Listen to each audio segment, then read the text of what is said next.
is Rory O'Toole. And my name is Matt Schultz. And this is How to Be, the podcast where we discuss ancient wisdom, modern hacks, paperback self-help books, and pithy platitudes, in the hopes of figuring out the best way to live this one precious and wild life. Today we discuss the value of disconnecting and paying attention to birds, trees, and even a blank wall. Join us as we outline the theory behind Jenny Odell's book, How to Do Nothing.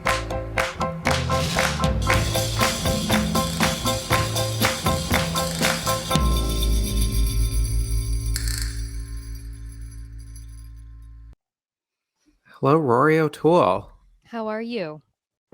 Wow, those Jessie White tumblers sure make it look fun. Absolutely. So, I sent Matt a video. He not only had he never heard of the Jessie White tumblers, which are is it a Chicago thing? A Chicago legendary tumbling group. He had never even heard of the word tumbler. Tumbling. I thought tumbler was something that happened by accident. I didn't know that there was a whole world of intentional tumbling. Yeah, exactly. And now you're mystified, aren't you? We call that gymnastics on the East Coast. Have you ever heard of that word? I don't know if it's gymnastics though. There's no uneven bar, there's no uneven bar, there's no balance. Well, that was I was wondering that because they actually only did one thing. Yeah. Is that all they do?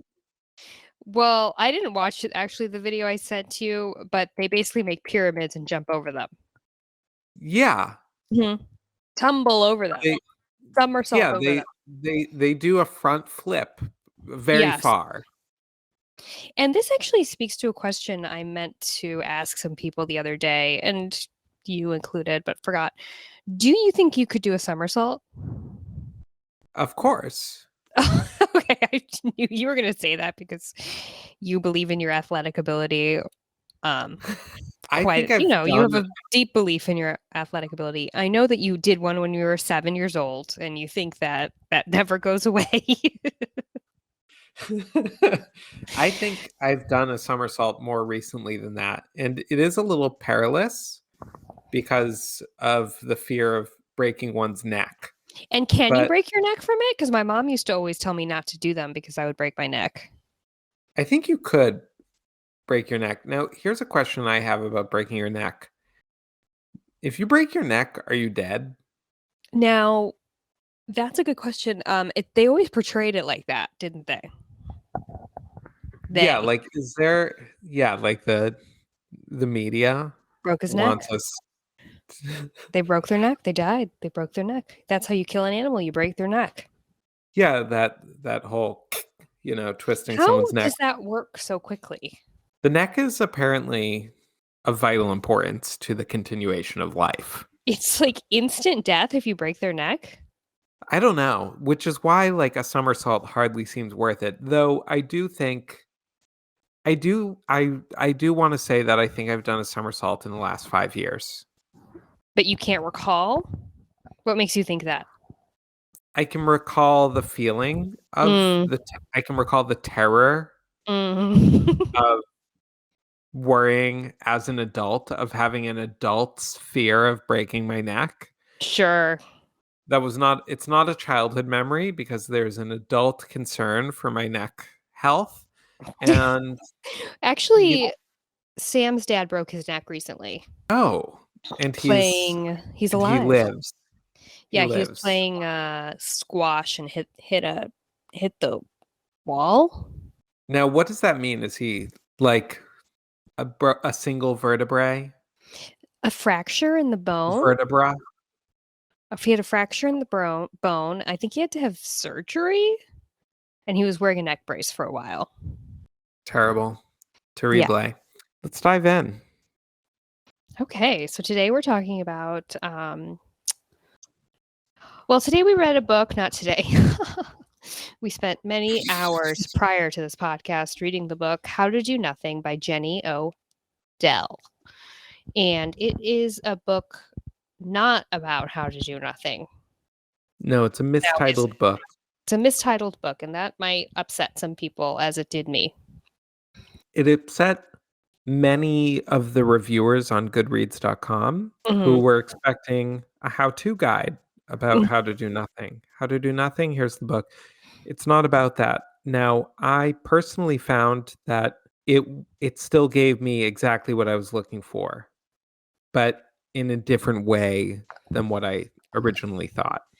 Yeah, I mean, I think it could have been, in the introduction, she says that she thinks of this as a series more of essays around a theme, and I think that that would have been a good way to market it. Yes, and I've retitled it in my head How to Be Here, because it's really about being local. It's about existing where you are, in time and in space and in context.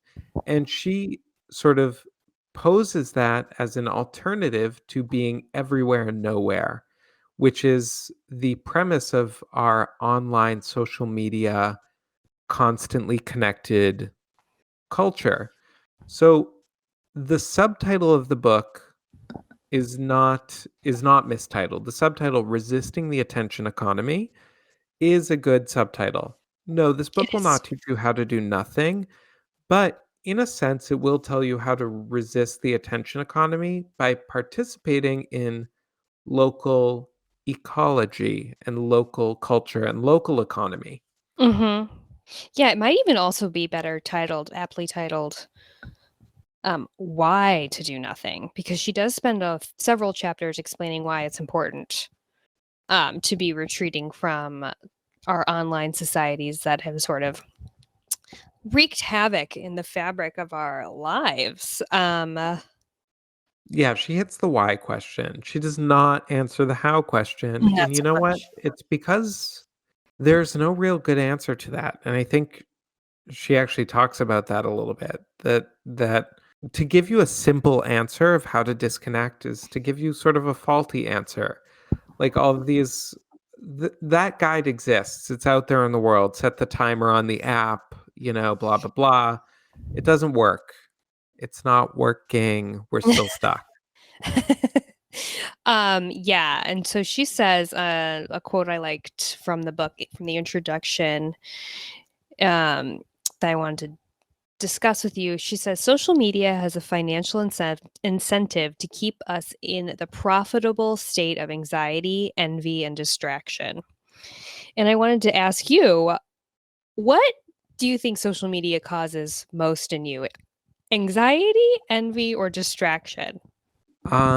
Well, it depends on the social media itself. So, Mm, Facebook distraction, Twitter anxiety, and Instagram envy.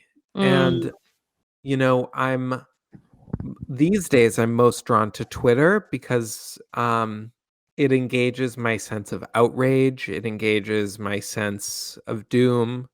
mm, Um, it engages my sense of righteousness because I see all these wrong opinions and I'm like, well, they, unlike me, have wrong opinions. I have correct opinions. mhm. Yeah, But absolutely. in the past, I was more drawn to Instagram, which made me feel like I was poor, ugly, and You are pathetic. poor, but you aren't ugly and pathetic. You're right. The poorness was not just an optical illusion, as it turned out. You're poor and handsome, and I forgot what the third thing was, but Don't forget, Roar, I did get that um, $50 bonus check from work this week, and there has been talk of a check in the mail for my grandma. So we don't know the amount.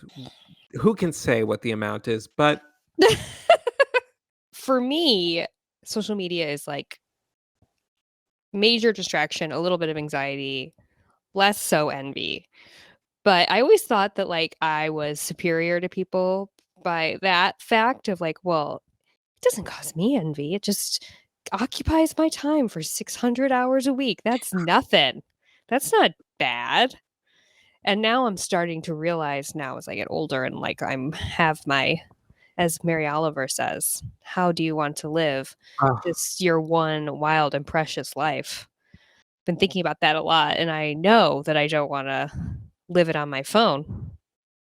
It's amazing, actually. You quoted that Mary Oliver poem to me. You said, "Is this what I'm doing with my one wild and precious life?" And I mean, I guess it's utterly just haunted me, this line. It hangs like a shadow over every meaningless thing I do and every casts a pall on sort of just, is that what good poetry is? It's shaken me somehow to my core.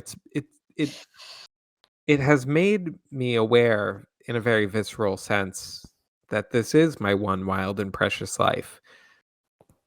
Yeah. Not necessarily enough to do anything about it.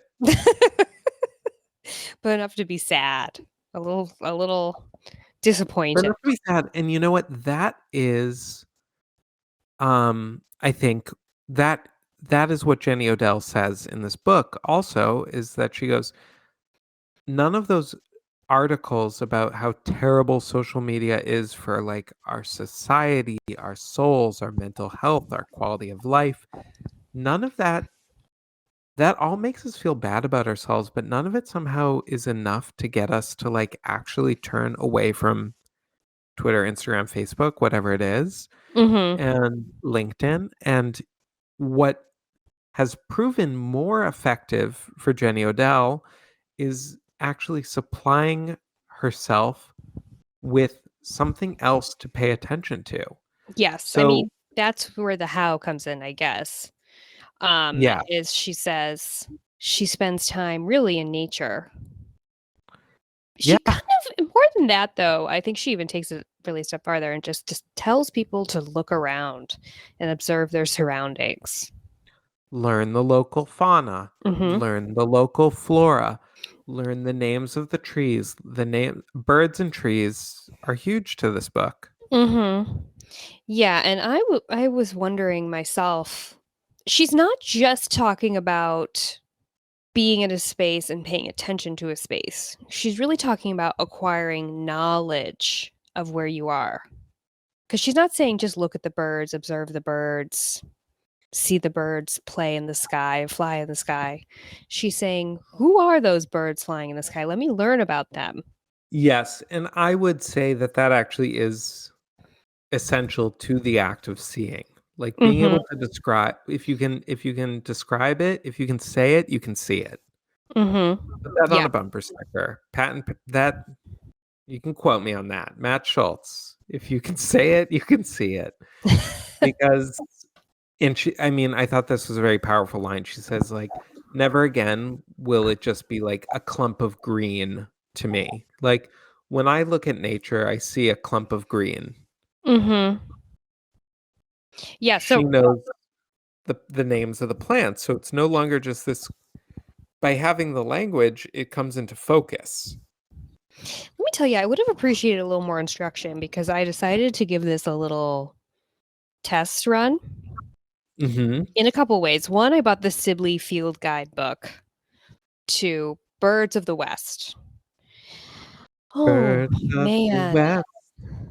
These birds are not organized by my neighborhood in Los Angeles, you know?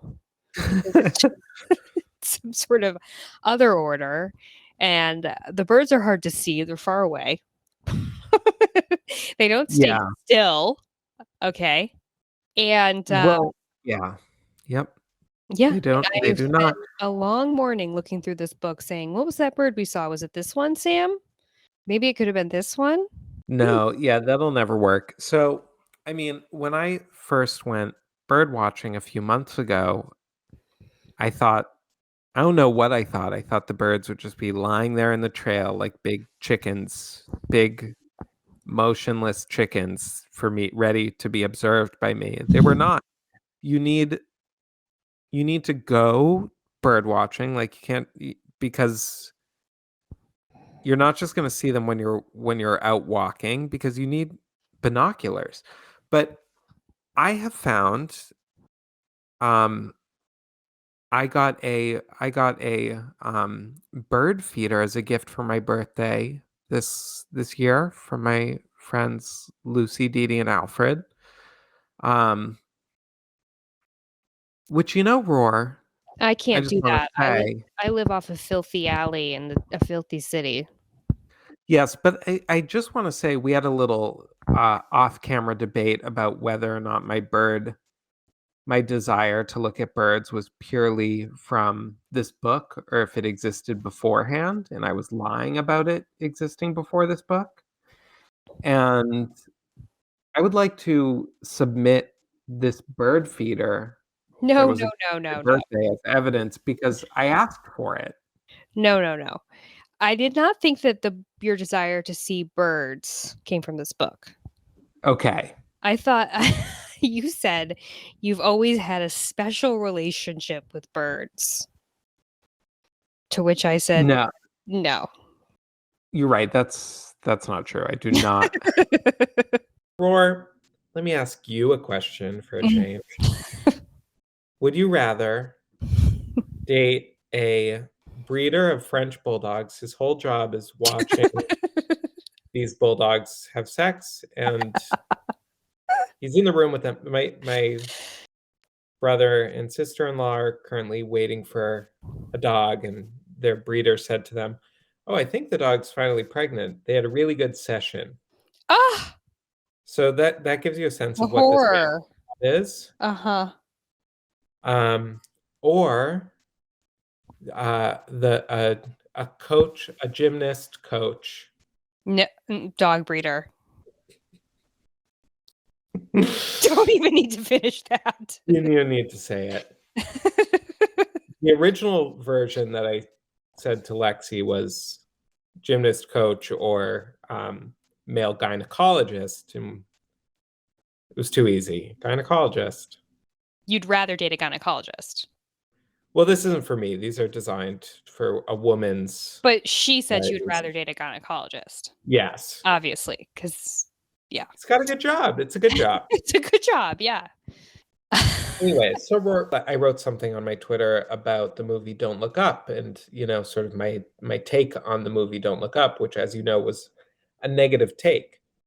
And this guy wrote to me being like, "Okay, Soviet commie, would you rather it just be straight up climate propaganda?" What? What an And interesting take on your take. I know, because you and me think that the movie was neoliberal propaganda, Yes. essentially. And I spent so much time thinking about what to write back to him. It really captured a lot of minutes of my morning before I realized that the only response was "Whatever," and I think I wrote, like, "Okay, lol," because that's really "Okay, lol" is, like, a great thing to respond to a troll with. Mhm. I see what you Never did, though. respond to them with arguments or large blocks of text. Hell no. No one's ever being like, "You know what? I learned a lot from this comment." I've Actually, I have had discussions on Twitter that have ended that way, Oh. and they're really special, but it's certainly not common. No, no, no. I mean, well, a lot of this book talks about, like, how you lose like, the human connection and communication is so important because you, like, feel when you have discussions or disagreements with people in person, like, you feel for that person and you feel that person versus, like, Yeah, over, text in all its forms of sending texts to each other. we're not feeling each No, other. there's no feeling. It's just like and you and as a result, it's a lot of projecting. Yes, because you 'cause you're still alone, essentially. Mhm. Just Now, alone in your undies. alone in your undies, here's a question. Does it matter what we're doing online? What do you mean? Like, what I'm distracting myself with? Yeah, like, I'm specifically thinking about this discussion that we have usually surrounding screen time with children, that Mhm. we go, "Is it violent? Is it educational? Is it not educational. We're very concerned with what they're looking at on The screen. content. I mean, I think the content matters to an extent because it becomes part of your like psyche. That's true, but I think we're also missing the point a little bit that like even if it were all educational, it's not good to be staring at to spend your life this way. Ugh. And no, it's not. I mean, there's so many better ways to spend your day, right? So many better ways to spend your day. Not any that pop to mind, of course. Certainly not going to a zoo or anything, but No. The zoo the zoo was fun as a child, and then it enjoyed a brief resurgence in my young adulthood as like a funny thing to do. Ditto. And then it just became depressing. It's very depressing. Aquariums are kind of fun. Mm. Yeah, it's like what do you do? What does one do with one's life if they're not looking at a screen? Like when people come to Los Angeles, where I live, I never know what to do with them. Yeah, I mean, you eat. Eating is a big part of. Yeah, it's like you take them out to eat, and then I'm like, in LA, you usually will go on a hike, but how many hikes can one do in, 3 or 4 days someone's visiting? Yeah, I don't know, and I've come up with different solutions to the problem at different times in my life. Like a few years ago, I thought like, okay, I need to start playing tennis. Like Oh yeah, I remember the I tennis days of you. yeah, like I diagnosed like a lack of a certain type of activity of like gameplay with peers. Wow, that was like such a sterile way of saying that. I need gameplay with peers. Gameplay with peers. Like I want to be running, chasing a ball. And you know what? I love playing tennis. It's very fun. I do it is a good thing to have in one's life. So that is, that's something, but ultimately, it's like we're either exercising or having a conversation or eating or sleeping or like watching or reading something or making love. Well, no, now Yes, yes. this book really advocates for staring. Mhm. Paying attention to what's around you, which I'm a big advocate for. I'm not exactly paying attention, but I've been known to stare off into space, enter a quiet distance of my mind. Not meditation. Don't get it twisted. Don't get it twisted. Meditation is, I mean, it is a form of meditation. I'm not restricting my thoughts. I'm not paying attention to my breath. You know what I mean? You're right. It's actually no, I don't even think it is a form of meditation. It's just kind of spacing out and um in a world where there was no screens, Mm-hmm. perhaps we would say stop spacing out, focus. Oh, it's But so in a you're world where there are screens, spacing out is valuable. it's kind of crazy how it's all relative, like everything, because at that point, like spacing out is not no one when in our childhood would have considered spacing out like a good use of time. Mhm. But Yeah. now that we have a world of like um constant imagery and content, spacing out, ah, a rarer way to spend the day. Yes, and you know what? I've actually been spacing out a little bit over the past couple days. I'm on break from school right now, and I've been watching so much TV. As you know, I watched all 3 seasons of Killing Eve in 1 minute. I had it condensed into, like, just one blinding flash of light that just cooked my eyeballs. And I kinda got tired of watching TV. It was amazing. That doesn't really happen to me. So I found myself all of a sudden going to the couch or going to my bed with a book, but then spacing like, thinking I'm about to start reading the book, Yeah, spacing out a bit, and I needed the book as a it's a pretense, little prop, a little bit of armor. a little bit of armor. And yeah, I've actually been feeling that too. Like, I don't want to do anything. Like, not read, not watch TV. Like, I've never not wanted to watch TV or not wanted to look at my phone. I don't know. Was there something in the air? I've been like laying in bed, just like staring at my ceiling. You and I have both had a lot of time in the past couple of days. Yeah. So I think it's that. I think It takes a lot of time to get there, I guess. It takes a lot of time to get there, to feel like, you know what, I don't want the TV, I don't want the phone right now, and I don't want anything. There's nothing more for me in the screen. That's where I'm out of place at right now. Oh, That's where Lord. I am. I don't even want to eat things. And I know it sounds like I'm describing depression, but it's not that. No. Maybe it's ennui, but even ennui is a little too soulful for what I think we're describing. Exactly. It is. It is. A little too poetic. It's a little meh. Yeah, it's a little more meh than that. But I do enjoy it. Here's a thought I had today, Roar. Tell me. I was walking to the grocery store. Oh, you were walking to the grocery store? Yeah, it was a huge mistake. It's always the walk back where The the walk back mistake is part, felt. and I also, I thought I was going for one item. I decided I wanted a bunch of items. Then I had to put them all back because I realized I don't want to carry all this. Yeah. Which means now I'll have to go back. But anyways, as I was walking, I was like, let's be present for a moment. Let's feel the night air and listen to the sounds of the city. My question is the present moment boring? Yes, that's the problem. I think I said that to you before. That the present is boring? The present is boring, and you have to get so sick of the anxiety of living in the future and the past that you would rather have the boredom of the present. Exactly, because sometimes I do all of a sudden key into the fact that my mind is racing. I don't mean racing with stressful thoughts. I just mean oh, look at that. I'll tell someone about that later. Oh, that reminds me of this. I think in Buddhism they call it monkey brain. Like the monkey just picks up Right. whatever is in front of it. And then all of a sudden I'm like, oh my God. And I just stop and I sort of let go. The monkey fist opens and everything drops.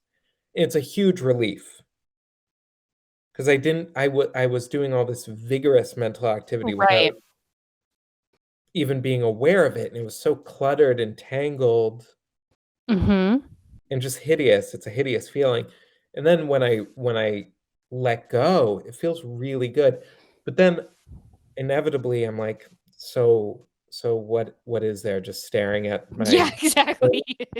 as they cook? I mean, I think you saw I posted on Instagram on my story a picture of my dumplings cooking. That was because I was in the present moment and I got bored, so I took a picture of the present moment. Yeah. Yeah. I mean, yeah, the present moment is kind of boring, and it has to be something that pushes you into the present moment, like the misery of all the other moments, basically. But you know what? This lady who wrote this book does not find the present moment boring. You know who else doesn't find the present moment boring? Barry Oliver. In fact, you could just read Mary Oliver's collected works instead of reading this book, because they're kind of at the same ends, which is like, look at the world around you in amazement. Yes, I read a Mary Oliver poem just today, Roar, that said, I'm going to misquote it, but it was like, I don't know how to pray, but I know how to pay attention. I read that poem too, like yesterday. Oh my God. Thanks, because my friend Matt Schultz bought me a nice hardcover copy of Devotions just for no good reason. Hardcover, could have gotten the soft cover. I know. And then I felt bad because I bought my mom the same book, but in soft cover. That's not the kind of guy I am. Yeah, I don't know how to pray, but I know how to pay attention. She also had like a great line in that poem you recommended to me from the book about how there isn't time in this life to enjoy it and to take care of all your responsibilities. Yeah, but her world is so full of bumblebees and grass. So much grass. My world does not. Now, I can just hear someone saying there's wonders in your world to pay attention to. And there are, okay, I know sounds stupid, but yesterday I posted that string of pictures on Instagram on my story of sort of lovely little vignettes that I found Mm-hmm. around my house because I was paying attention to my home for Mm-hmm. some reason. I have been lately. I've been cleaning more and cooking more, and I've been home more. Mm-hmm. I'm on break, and because of this sickness that's going around the Boston area, Mm-hmm. just Is it just happening in Boston? it's just as far as I know, it's just a local one of those Wow. things. Um, and yeah, so I walked around and I noticed the little lovelinesses. And yeah, I took a picture of it, but is that so different than writing a poem about it, you know? I documented. No, it's not different about than writing a poem about it. It's a way of expressing yourself, a way of paying attention, making A notation, a way of saying notation. I paid attention. Okay. Yeah, And it's I good paid to acknowledge paying attention because we don't get credit for it enough. You know, no one's getting promoted because they were paying attention to the birds outside their window. You know what's interesting about Eckhart Tolle with A New Earth? Mm. Actually, I don't even know if this is him, but I think it is. That he says that when you're reading a book, you should like every once in a while take a moment to like feel your hands on the book and see the page and feel the couch under your tush. Mm. It's essentially like be less absorbed, Right. which is interesting. I feel like that's, it's a different kind of attention. He's like, never forget where you are. Mm-hmm. And Oprah, I think, quoting or like, Oprah and her conversations with Eckhart Tolle is always like, when you're in the shower, are you in the shower? Oh yeah, and she also says, I know all of us, we drive home and then we get home and we're like, how did we get here? Yeah. That's another place you forget yourself, driving and then the shower. I don't forget myself when I'm driving.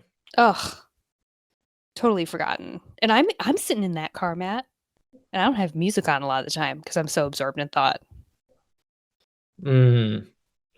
So we're dancing around this roar. Mary Oliver, paying attention, meditation, and prayer. Okay, so you have asked me in the past, because as our more loyal listeners know, um, I'm an observant Jewish Jew, and every morning I wrap my tefillin. I say the the morning service, which is you have a prayer book. It's from the book of Psalms. It's all these different things, and depending on like how fully you do it, it takes about 20 minutes to an hour. Today it was an hour. And you Wow. asked me before, Yes, like what what is it? What is this prayer? Is it meditation? Is it prayer? And you have surprised me by saying you don't always know what it is. I don't always know what it is, and I'm trying to figure it out. But I do think that at the very least, what I can say about it is that it's paying attention. I mean, is that the answer to life? Just paying attention? I mean, I think paying attention is huge. So, yeah, it's like I'm reading these Psalms, and, what else can I do but just sort of pay attention to the words that I'm saying and feel the tefillin on my arm and, feel the Well, I fabric mean, of the thing the is talit on my shoulders. there is a lot you can do. Like in church, I never paid attention. Mhm. Your brain can go that's like the thing is like your brain can be doing 30 things at once. You could be saying the Psalms, the thing could be on your shoulders. What's it called? Um, A the tif talit is the cloth, is like the that thing, and cloth. you could be thinking about breakfast, you could be thinking about dinner, you could be thinking about lunch. All And I these things could and I be call myself back, Yeah, but I exactly, you have to call yourself back. but also, like, I That think takes that, effort. there's also a question of, like, well, should I be trying to have some sort of lights and heavenly choirs like experience of like the divine presence before me? And I think a lot of the people that I study with and myself at times have that expectation of prayer, that we should feel Very moved. that we should feel very moved, and that we're on the phone with God right now and it should feel like it. We're on the phone with God right now. There we go. Is that you're going to write that in one of your rabbi sermons, I hope. And it should feel like it, like we should feel that presence that we're in dialogue with.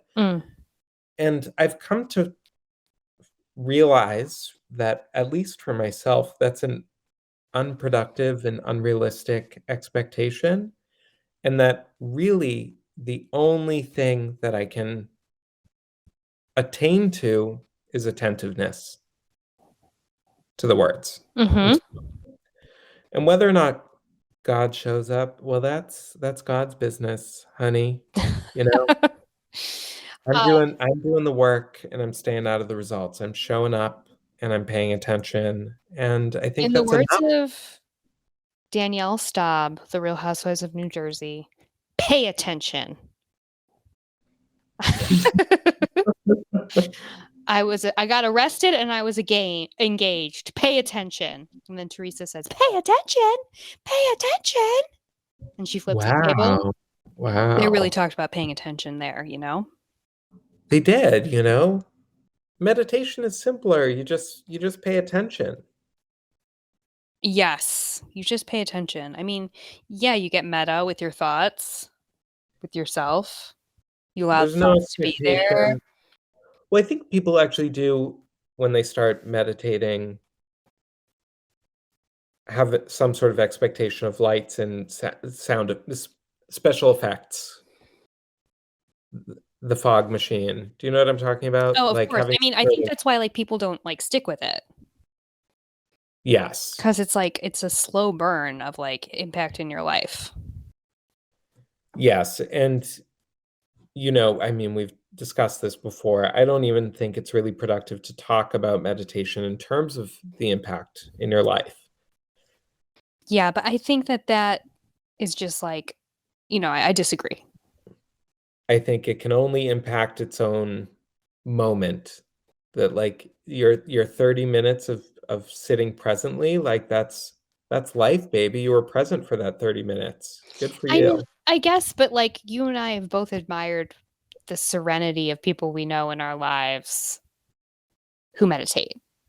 Yes, but here's the trick. That serenity comes from them being present, which comes from not worrying about like trying to attain to something. I don't think that like being like, I want to be present is trying to attain to something like that, though. But I just think that we can only be present now.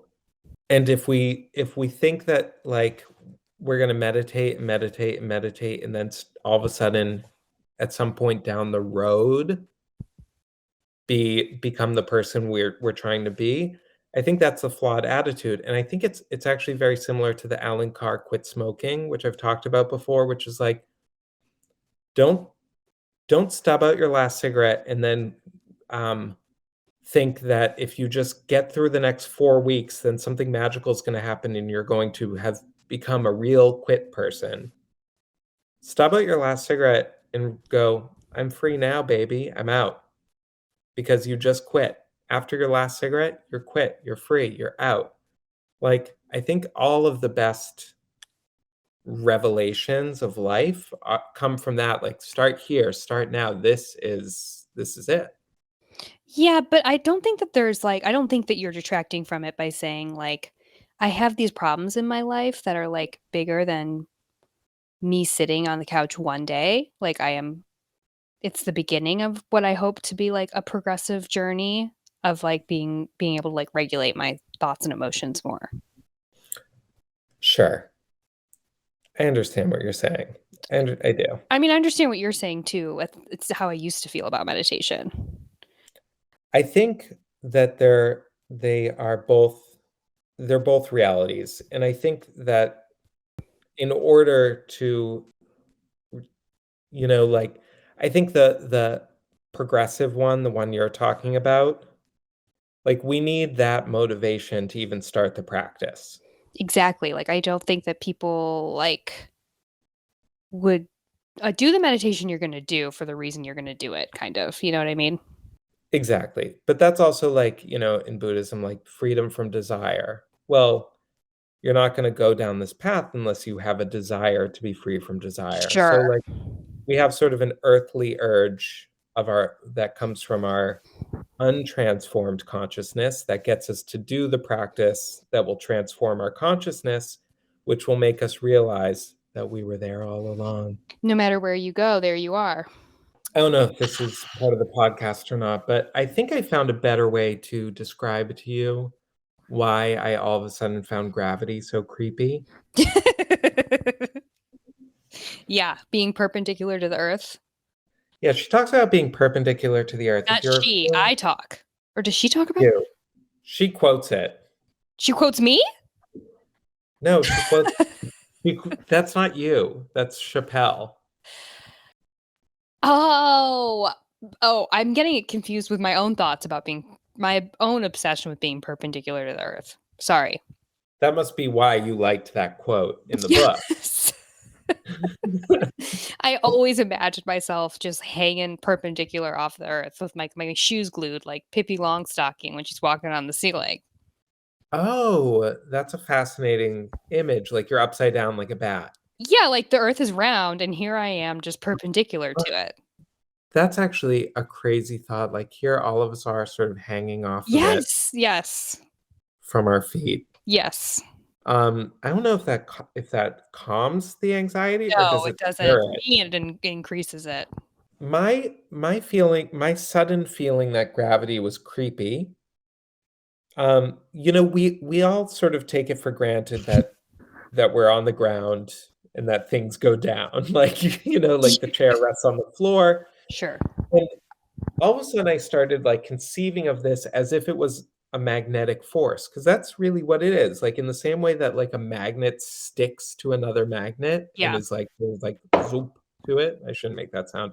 Is sort of zoop to it, we are that to the earth. We are magnetized to it. Yes, like Pippi and her blue shoes. Yes, and when I lie down on my bed at night to sleep, there I am, just like fully like being sucked into the earth, like flat.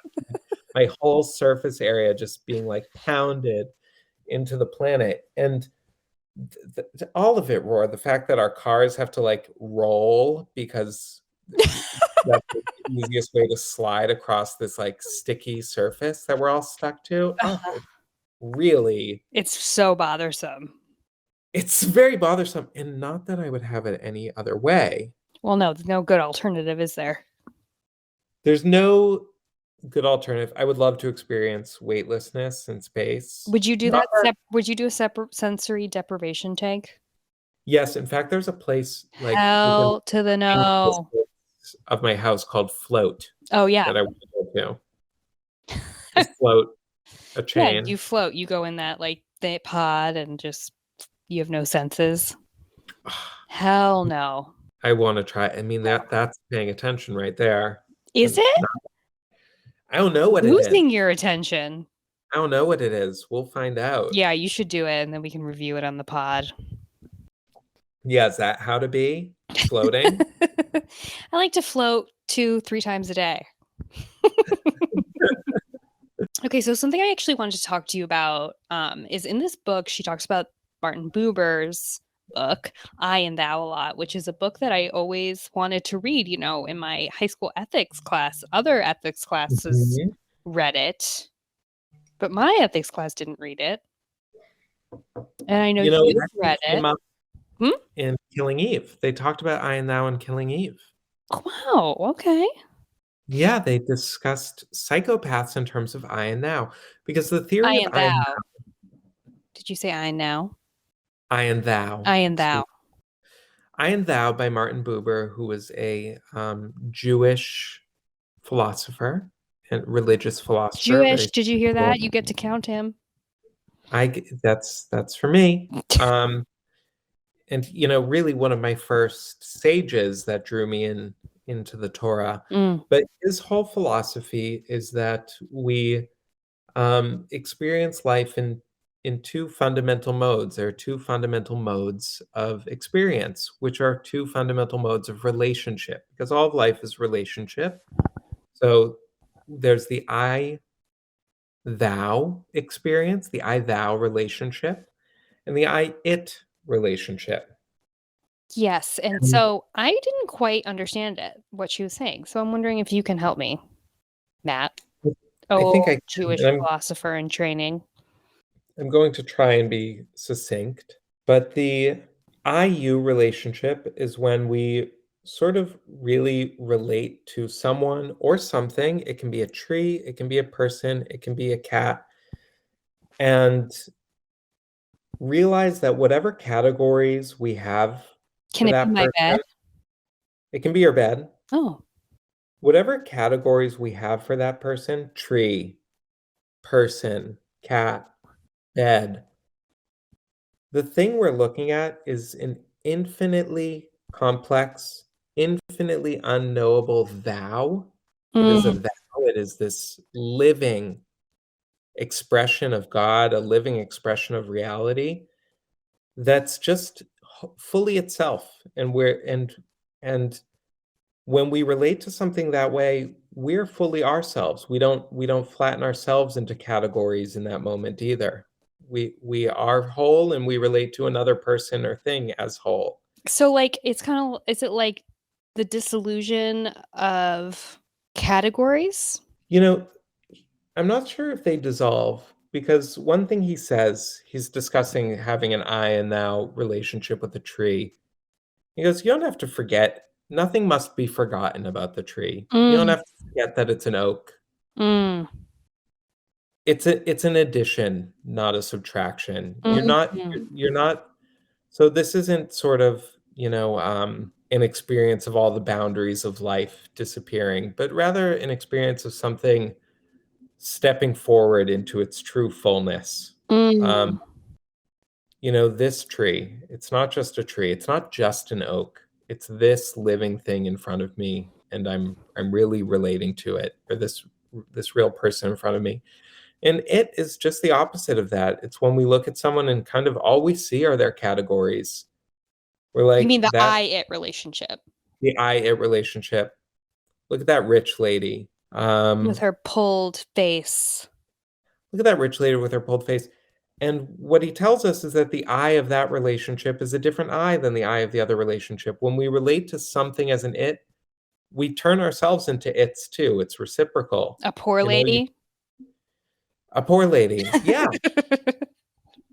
And what I thought that she got wrong about this in the book. Poor lady with my saggy face. Are you a sagger or a hollower? We learned from this week's Sex in the City. Two types of aging, sagging and hollowing. Definitely going to be a sagger. I mean, if only we could be hollowers. So elegant. But what Jenny Odell seems to, and I think here she misunderstands Buber. She seems to imply that we should be striving for a world of all I thou and no I it. And something Buber is very clear about is that these are both fundamental ways of living in the world. We wouldn't be able to pull up our pants in the morning if we were all I thou, and it has its place, it has its purpose. Now, does everyone get to experience an I thou relationship? Like, is it just intrinsic to being a human being, or is it something you have to work for? So fascinatingly, the show Will and Grace is named after yes, I do know named after this book, because he says you need a combination of will and grace. You kind of got to want it, but wanting it isn't enough. And it also can certainly come upon you by surprise. And I would be doubtful that there's a human being on earth that has never had an honest moment of relationship in their life, even for a second, where someone just sort of. I mean, if you love someone, don't you I thou them? Yeah, but not all the time. But I'm just wondering about capacity. If it's something something that he says in the book is every it will eventually become a thou, and every thou will become an it. Like just loving someone, you can it someone you love for sure. No, I know you can it, but can you thou without trying to thou? It's just the feeling of love when you really feel it. Yeah, you can thou without trying to thou. Okay. For sure. I think most people like thou without trying to thou, obviously. Who's trying to thou? Not everyone's read this book. Exactly. That's what I'm saying. Yeah, it's just about being in real, honest, full human connection with one another and also with things. He talks about cats a lot, actually. Why? He's a cat lover? I think he was a cat lover. Ugh. He talks about meeting the eyes of a cat. Oh man, am I right? Come on. Yeah, I mean, it's a very powerful thing, loved. meeting the eyes of a cat. And also there is something really profound about that moment with your cat when you go, "Oh, fuck, you are a living creature in my house looking at me." And it's weird. It is weird. I have that thought like 3 times a day. It's a weird moment. I'm like, And I think little that's the moment. furball. Yeah, it's weird. That's thou right there. It's Mm-hmm. like, what are you? What is this? What is this? Yes. This holy mystery. It is a holy mystery. The highest, I mean, because like cats, I think are the highest beings that I know of. Mm-hmm. In terms of life quality. I think actually, yeah. I don't know. What about like the beloved family dog? I know we've had this conversation many times before. You think it's the beloved family dog. I think it's the worshipped single woman's cat.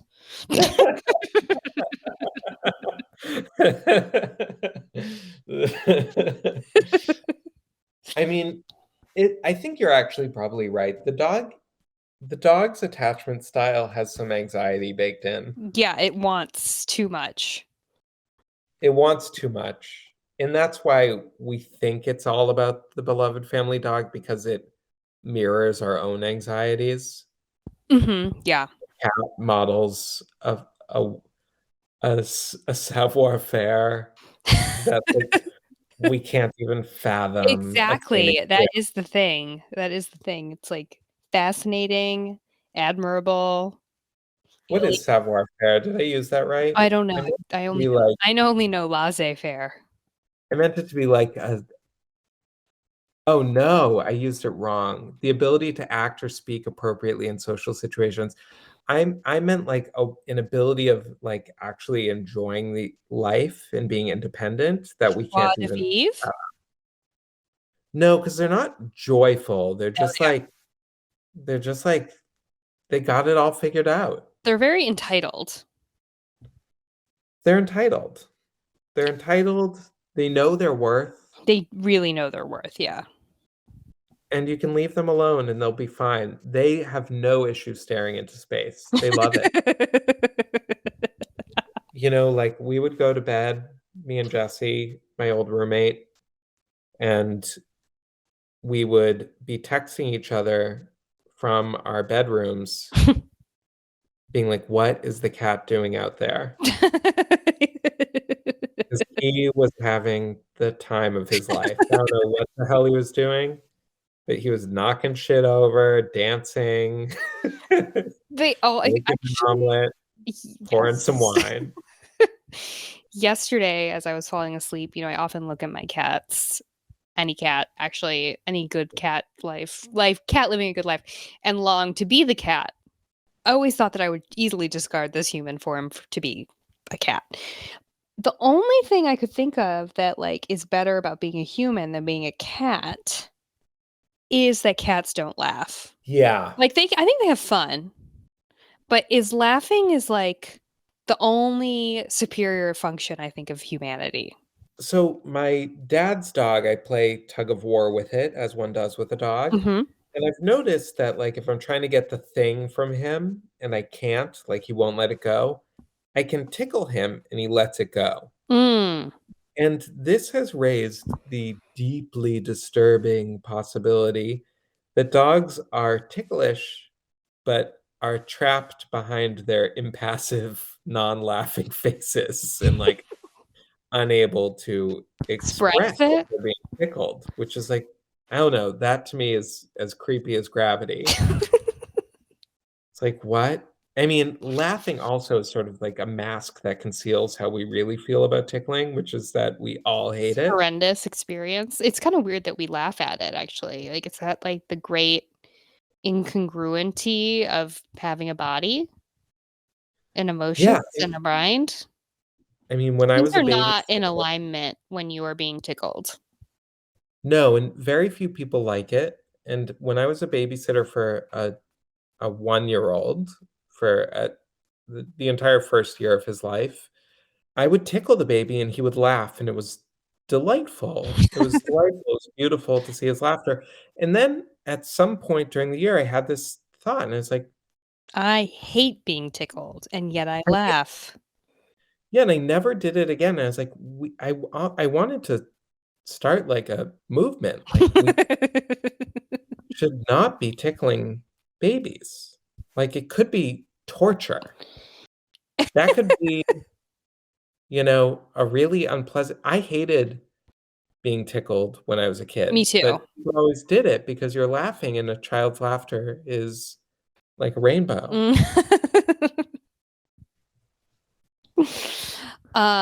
You know what? I never thought about tickling in babies, but since you've said that, I'm not going to tickle a baby. Exactly. Let's No get out the tickle, no word. shake. The no shaking campaign worked really well. Now we need the no tickle campaign, and that's what this podcast is all about. Tricked you into thinking it's about having babies. We're just here to get out the word about our social platform. No tickling baby and room checks. and room checks, which is when we were disturbed by the amount of stories coming out every year of women that had been locked in a room in some horrible man's house for years. often a man who's related to her. Yes. Not always. Sometimes kidnapped. Not always. As exemplified by the movie Room, where a woman is in a room. So we decided that if we ever run for president together, co-presidents, we're going to have a policy of room check. Room check every year, or maybe more than once a year, because the element of surprise is very important. Out with your room. Open the doors. Every room gets checked in America. Every shed, every basement, every tree house, every tent. Not a room unchecked. That's our slogan. No room unchecked. And you don't know when it's coming either. It will be handled on a hyper-local level, so you also can't tell other people in other neighborhoods, let's say. Oh, yes. The room check is coming. Killer. Barrier.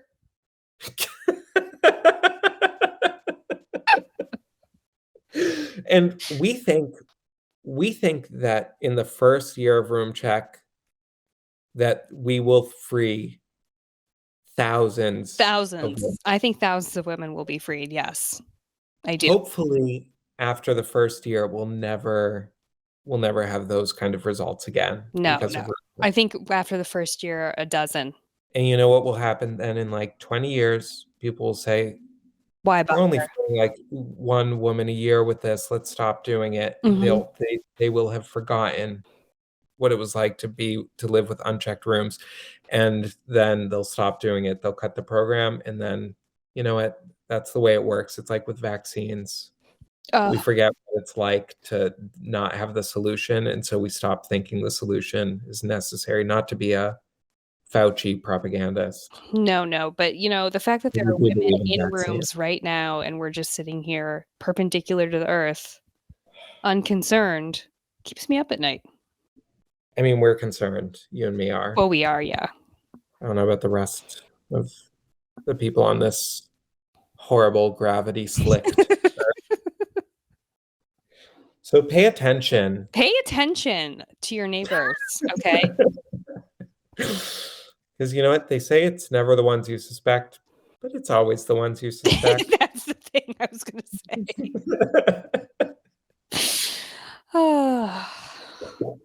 So, Rory, do you think that how to do nothing is this how to be? Is this the way to be? I think that there are major elements of how to be, and again, you can get a lot of what she's saying in a more poetic form through Mary Oliver, but I do think we should be paying more attention to the world around us as opposed to the faux society world of our phones, because that will never offer us meaning or transcendence.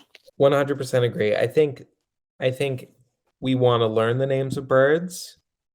We want to learn the names of plants. We want to check the rooms. We want to meditate. Yes. Just naming learned. All the bullet points.